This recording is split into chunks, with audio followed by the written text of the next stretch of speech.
Hello and welcome to the Knowing Self, Knowing Others podcast, the fortnightly podcast that explores self-awareness, leader effectiveness and leadership at all levels. Join me, your host, Nia Thomas, as we talk to today's Knowing Self, Knowing Others guest.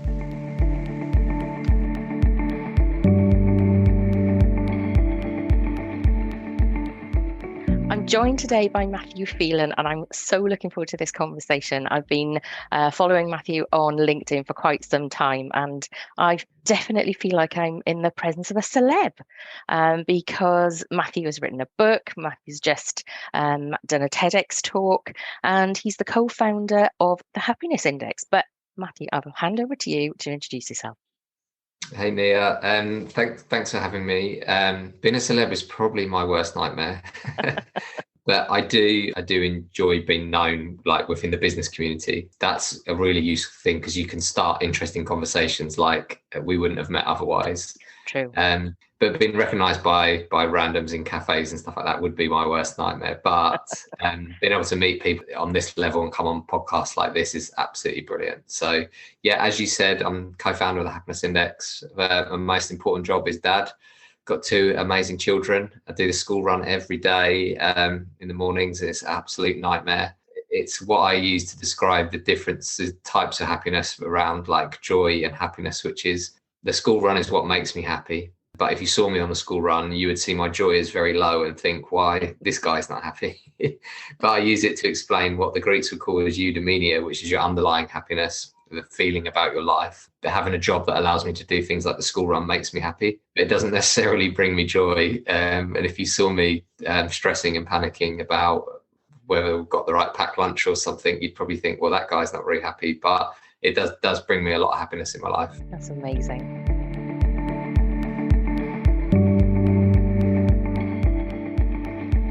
Let's kick off and start our conversation about self-awareness, and most definitely doing it through the lens of happiness, being that you are an expert in that field. And am I right in thinking that there are 12 million data points that you can draw from? Yeah, that's correct. Yeah, that's our starting point. Amazing. In that case, how do you define self-awareness? It's a really good question. And the more I think about it, the more I think about how much it's changed for myself over time. I'm going to answer it, Nia, if it's okay, from an entrepreneurial perspective as an entrepreneur. Definitely. I was talking to another second-time entrepreneur, Ashley Friedline, who's the founder of Guild, because I said I was coming to chat with you, Nia. And self-awareness is an interesting thing because the more I've been a leader, the more self-aware I am of my strengths and weaknesses.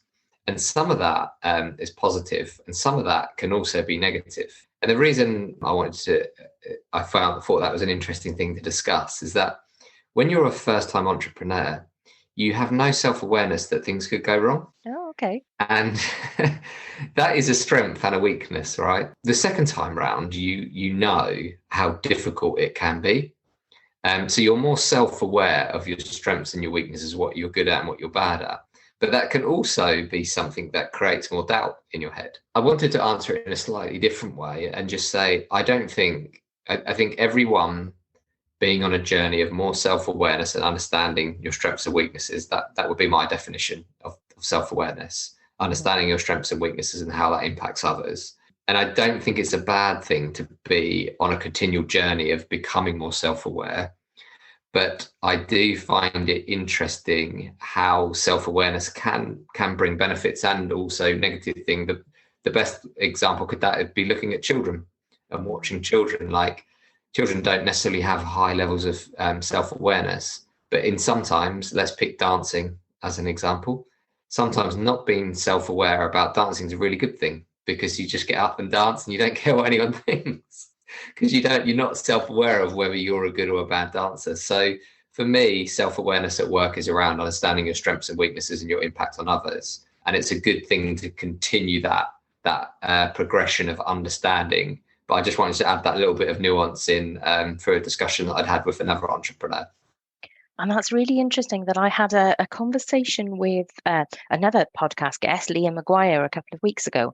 And he quoted, I think it was an opera singer who was saying, know thyself, but keep renewing the acquaintance. And that's so similar to what you're saying about renew and make sure that you are on a continual journey of self-awareness. Yeah. And we change, don't we? Like, one of the things that we teach from a neuroscientific perspective is that we're a product of our experiences. So you and me are different people today than we were yesterday. But the bigger the change and the bigger the events, the bigger the change in us. And the pandemic is probably the most recent big event for most of us. But some of your listeners will be going through things like bereavement, changes of jobs, redundancy, huge events that ultimately will have changed them. So you may change, but not notice you've changed. And I think that's, friends is a broad term, but I think that's where having people that know you and observe those changes can be really important from a mental health perspective, because sometimes you can change, but you don't notice yourself. Yeah. So I know we're going slightly off track, but it's I find this interesting, such an interesting conversation.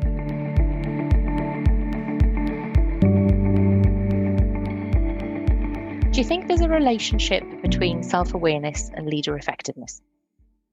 Absolutely. And I think that's what I meant of a continual improvement of your self-awareness is really important. And I would just like to bring in from a difference how we think about it at the Happiness Index and how we use the different brain types and the different types of data. So we talk about the instinctive brain, the emotional brain, the rational brain, and the reflective brain. And the reason I think that's really important is, as a leader, understanding how you are feeling and reacting to events is incredibly important. If you don't learn, like I've learned, if you take well-being as an example, I've learned as a leader the importance of listening to my body. So I know for my own mental health that if I go for a run once a day, I'm less grumpy, I'm less agitated, I find it easier to problem solve, and I find it easier to be strategic. So now I'm self-aware of that. I probably wasn't in the first 5 or 6 years. So I've got a board meeting next Thursday. I know that in the past, I would have thought, if I go for a run, I don't have time to go for a run. Now I think if I go for a run in the morning for half an hour, I'm the better version of me in that board meeting and with my team later. So although I'm just using one specific example of the importance of movement in terms of my mental health, but it helps me show up as a better leader. And there's hundreds of other factors. I'm just using well-being and movement as an example of answering your question there. When you said for the first 5 or 6 years, was that when you had taken up running and before you realised it? Or has it been more gradual? Or was there a point that you said something different happened in life and you weren't running and all of a sudden you noticed it? Yeah, 2 significant events. 1, I became a father. And 2, this thing where I said, if someone donates some money to charity, I'll come and work. I'll come into their office for a whole day and make tea for everyone. I can't remember where this idea came from. It was just an idea maybe 10 years ago, just for a bit of fun. And someone donated some money for me to go and work in a charity shop. And it was just after my daughter Isabella had been born. And I met this woman in the shop, and she asked me, she didn't know what I did, but she asked me what makes me happy. And I listed off a lot of things. And one of the things I listed off was playing football. And she said to me, it turns out she used to be like the head of the Madrid University, but she was retired in London. And she said to me, when was the last time you played football? And I said, oh, not for a while, because I'm a dad now, I've got a daughter. And she said it was a really important thing. She said, the thing about children is that they need to come into your life. You shouldn't go into their life. And she went on to tell me loads of great stories about how her children had always been there in the university when she was the head of the university and stuff. But it made me realize that I had been not doing certain things that made me happy. And then as I started to I actually really listened to it. Sometimes you listen to a stranger more than you do like your own family, don't you? And I really thought about that for a long time. And then as I started reintroducing football and sport, I could feel that was impacting my life in a positive way. And it led to lots of changes. Like I don't drink alcohol anymore. So I've done a study that giving up alcohol has made me happier, and so on and so on. But the starting point was working in that children's society charity shop, making people tea. And this random ex-university professional comes in and asks me about my happiness, not even knowing that I was involved in measuring happiness and so on. There were two significant events: meeting a stranger and, well, having children and being really tired and not being able to do what I used to be able to do at work. And then meeting this stranger who asked me a really, really useful question. How amazing. Talk about serendipity. That is just quite a story. That doesn't happen in everybody's life. No, but I do think you meet. I think we're all so busy, aren't we? And for me, I was busy back then, but to take a day out and go and do something totally different and just be making tea meant that I was actually present in a moment that I wouldn't normally have been. I normally would have been checking my emails.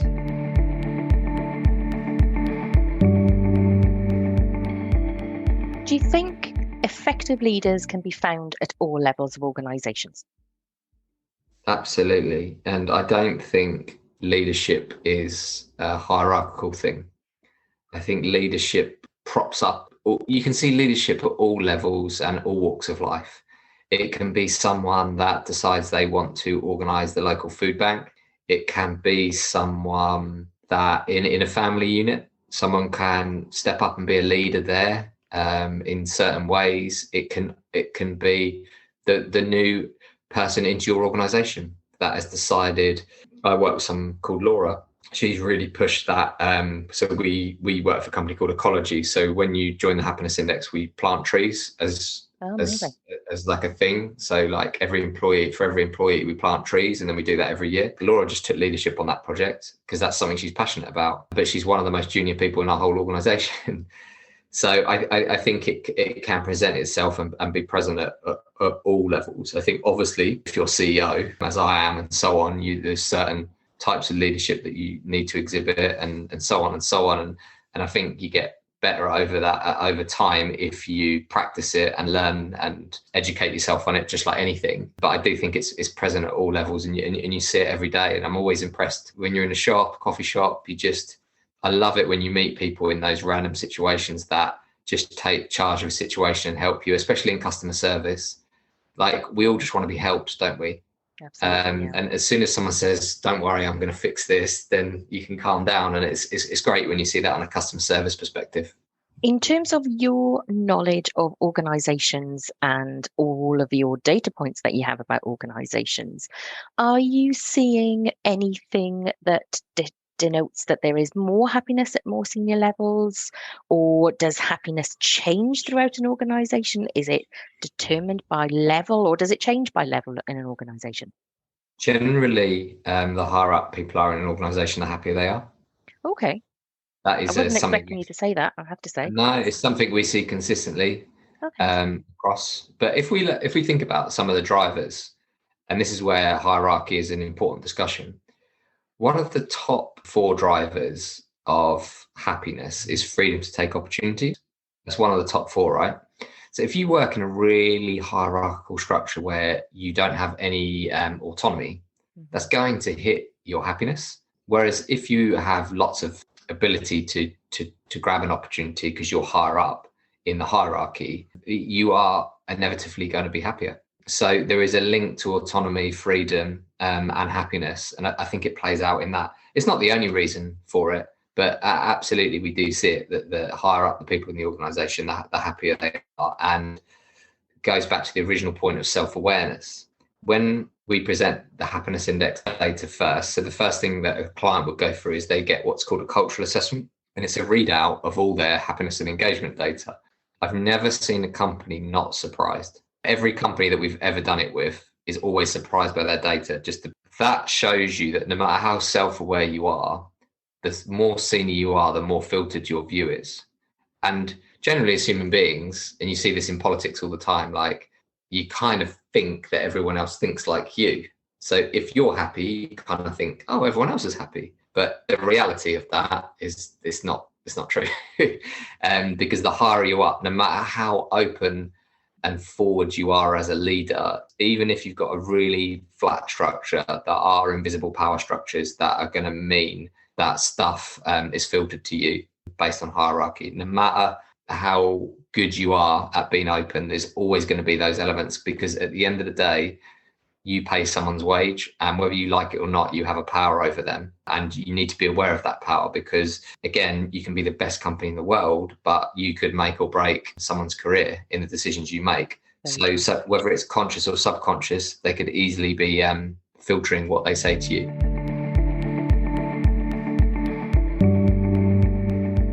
Do you think leaders at the most strategic level of organisations have greater self-awareness than leaders at other levels of organisations?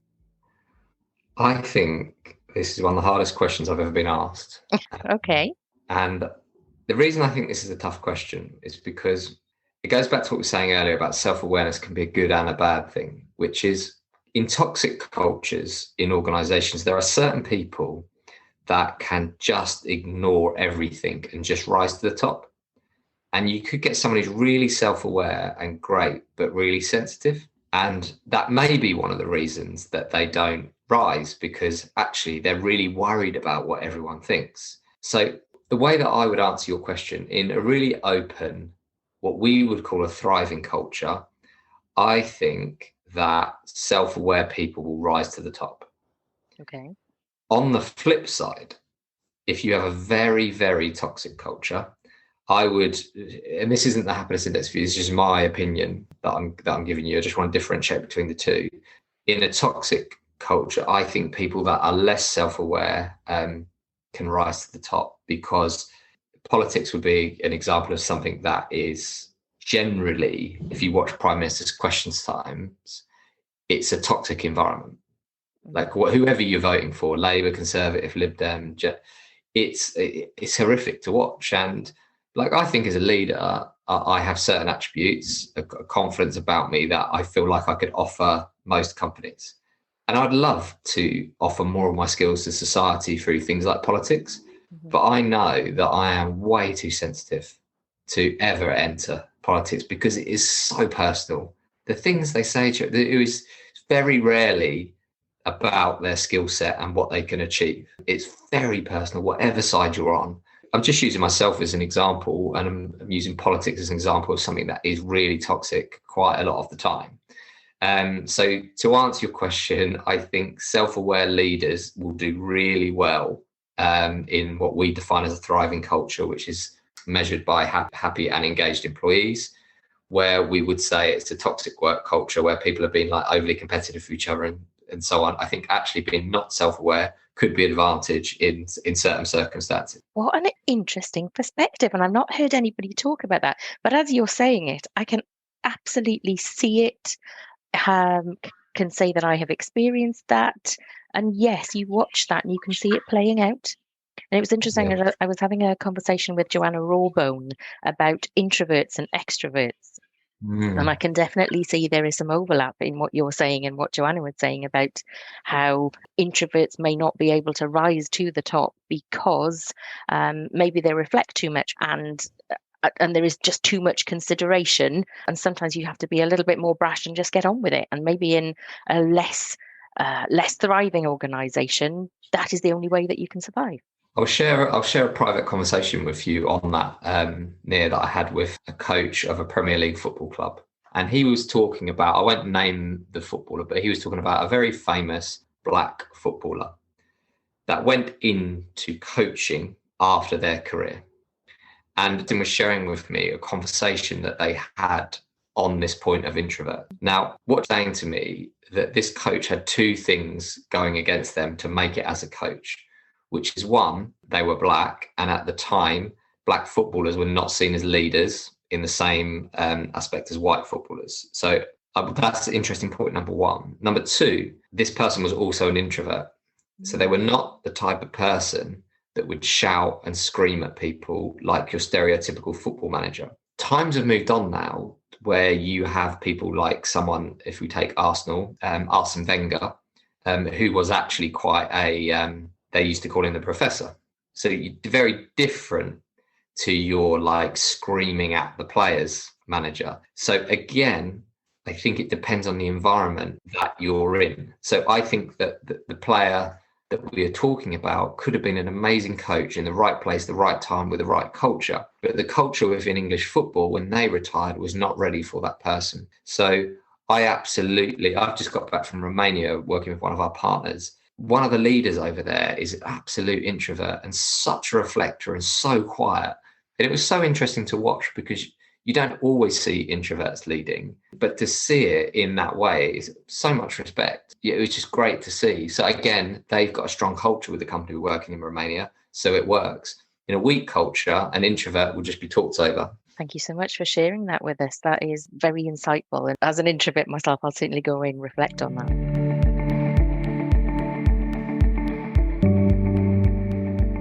Do you think effective leaders have more self-awareness than ineffective leaders? This is such a good question.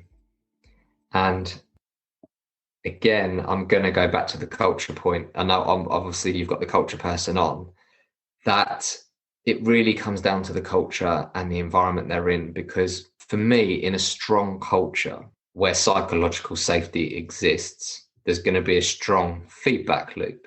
So if you're in a poor culture with not a good feedback loop, you could be not self-aware and effective and do well, but you could also be not self-aware and ineffective and drive the company into complete oblivion. So for me, I would come back to culture again and say that we mentioned freedom to take opportunities earlier. Now we're talking about psychological safety, which is one of the top 4 drivers of happiness, that in a strong culture, psychological safety will be present. Where psychological safety is present, a strong feedback culture will be able to exist, where it's really based on helping that person, feedback to help that person. So an effective leader that is self-aware is going to double down on their brilliance in a good culture.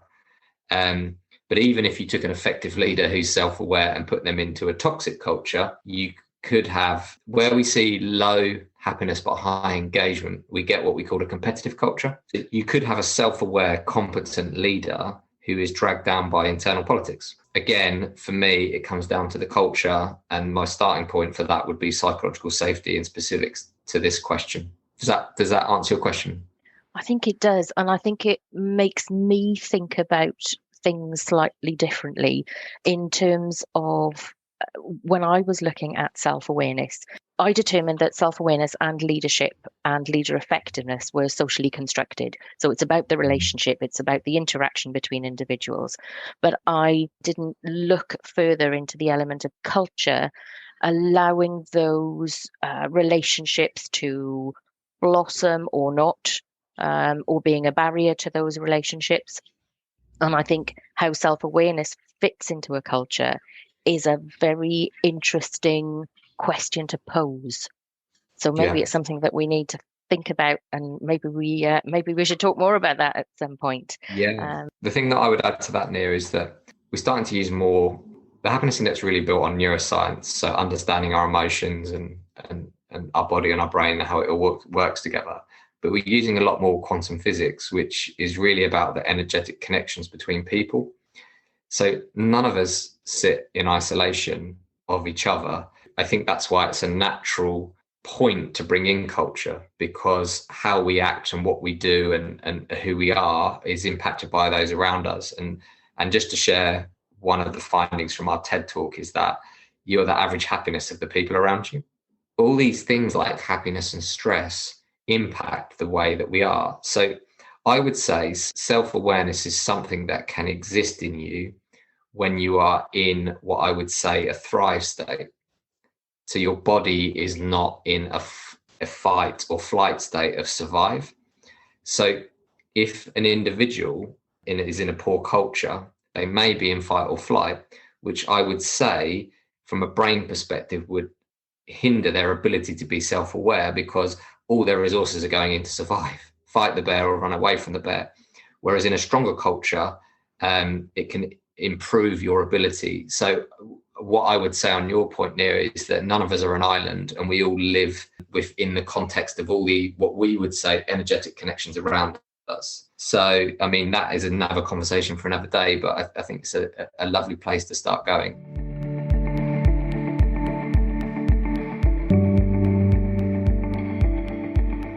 Matthew, before you go, I was listening to your podcast where your colleague interviewed you a couple of months ago, and you were mentioned that there is a second book on its way.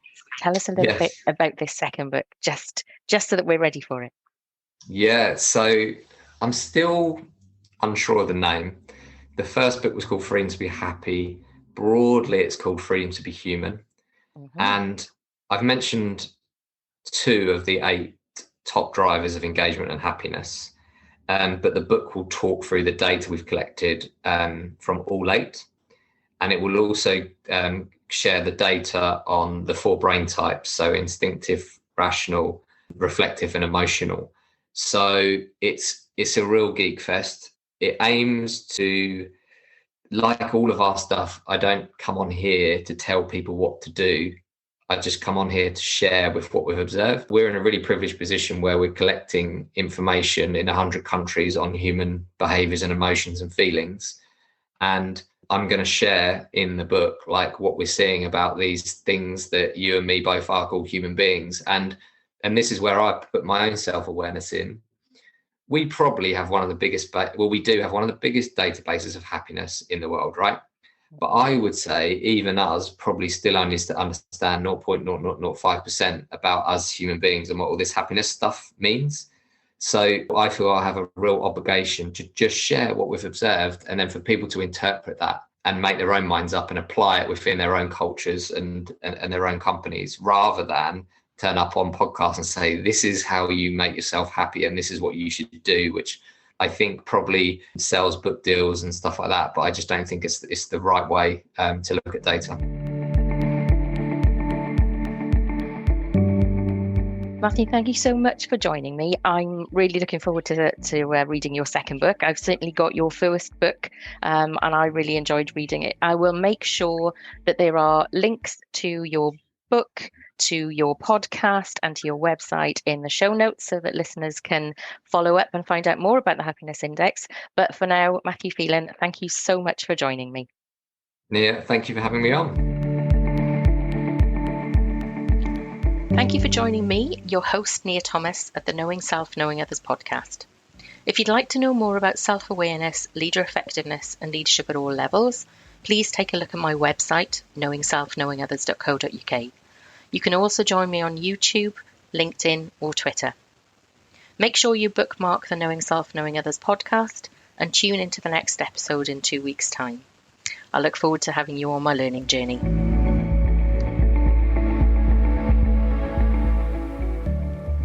If you'd like to join me as a guest on the Knowing Self, Knowing Others podcast, please drop me a line at info@knowingselfknowingothers.co.uk.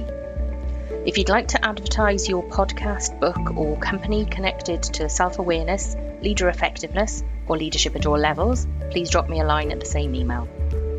Please remember to bookmark the Knowing Self, Knowing Others podcast so that you can keep up to date with all new episodes. Remember to rate this podcast on whichever directory you listen. Knowing Self, Knowing Others is available to listen on Apple Podcasts, Spotify, Amazon Music, Podcast Index, Podcast Addict, Podchaser, Pocket Casts, Deezer, Listen Notes, Player